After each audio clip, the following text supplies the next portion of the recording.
Greetings all, Shane Bruce, Resto Mod Daisy, with yet another Mainspring compressor update.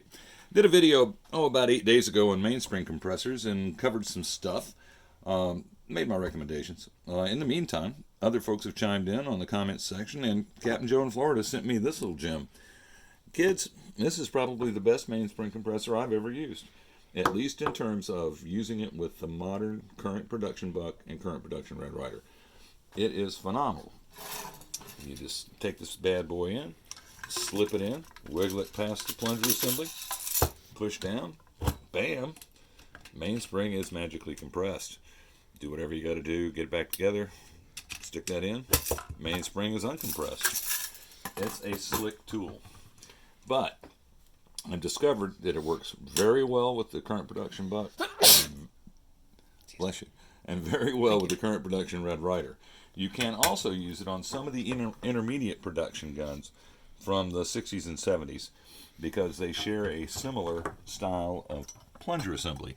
The black plunger here is what you'll find in the current production Buck or Red Ryder. Note that it has two little feet at the end. Those 2 feet are there to ride a rail that's on the inside of the gun to keep the plunger from shifting down during the compression stroke. Some intermediary models from the 60s had a similar feature, but instead of having an inclined back plate, had a 90-degree back plate. Now the earlier guns, the 11140s on up through the 50s, used the straight back plate, and you'll notice that it has 2 spurs on it to mount the plate into the back of the plunger assembly, and no feet. So no feet on this one. And these 2 spurs make the use of this style tool. And we'll jump down here to the 11140 that I've got on the bench. This is a 11140. It just can't quite get past the end of the plunger. The receiver itself on a 11140 is a little more narrow. About 94. I'll spin the tool. Thank you. That's 94-ish is what these are. Let me do it this way. 96 or so. And on the current production Red Ryder and Buck, the width of the receiver outside is like closer to 100. So the internal dimension's a little tighter in the earlier guns. They also use a smaller set of compression seals and a smaller compression cup. And it makes the use of the electrical conduit Mainspring tool more difficult.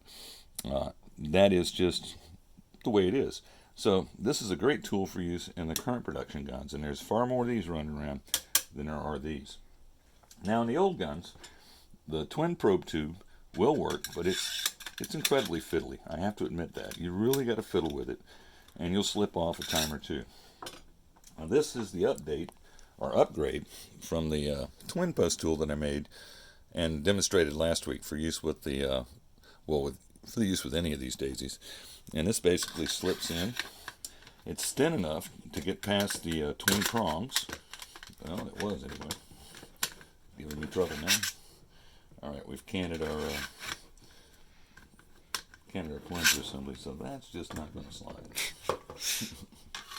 But in this mid-60s gun, she works just fine. You can just make contact, press down, remove the spring block, press back. So, if you're looking to work mainly on new production guns, I would say get one of the Captain Joe specials. It's a 3/4 inch electrical conduit. You can easily work this with hand tools and make one of these for yourself, and then you'll be able to extract the spring stops out of the modern Red Ryders, the modern Bucks with no problem. Some of the intermediate styles, which share the same basic backplate, will work fine with that as well.